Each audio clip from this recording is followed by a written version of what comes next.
Alors ça fait des années que cette question est évoquée, des années qu'on en parle. Avec quels résultats les choses ont-elles vraiment changé? C'est l'œil du 20h avec Claire Tesson et nos bureaux à Marseille et à Lyon. C'est le genre de silhouette qui déchaîne les commentaires sur les réseaux sociaux. Molly Blair, 17 ans, mannequin chez Elite, ou encore Luleka Raven-Leip, 16 ans.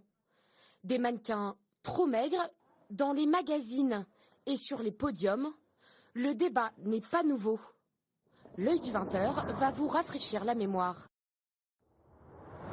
2008, Roselyne Bachelot, ministre de la Santé, annonce son plan de lutte contre l'anorexie. Au cœur du dispositif, une charte signée par des syndicats d'agences de mannequins, des rédacteurs en chef de magazines féminins et des professionnels de la mode.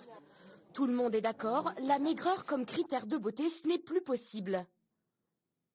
Problème, quand on compare les défilés d'hier à ceux d'aujourd'hui, le changement ne saute pas aux yeux.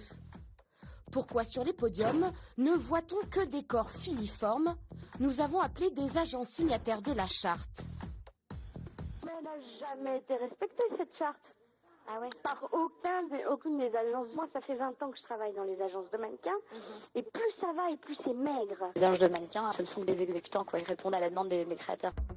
Si les mannequins sont si maigres, ce serait donc la faute des maisons de couture. Sollicités, ni Dior, ni Chanel, ni Yves Saint Laurent n'ont souhaité s'exprimer sur ce sujet.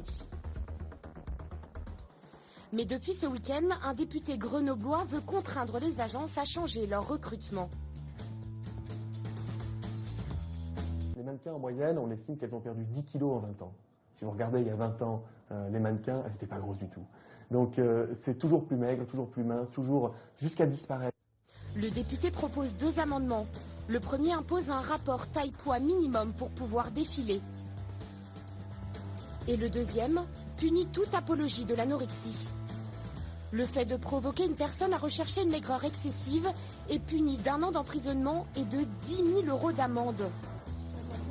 À Marseille, l'initiative du député socialiste a fait sourire l'UMP Valérie Boyer. Car en 2008, regardez le texte qu'elle avait fait voter à l'Assemblée nationale. Les mêmes mots à un détail près.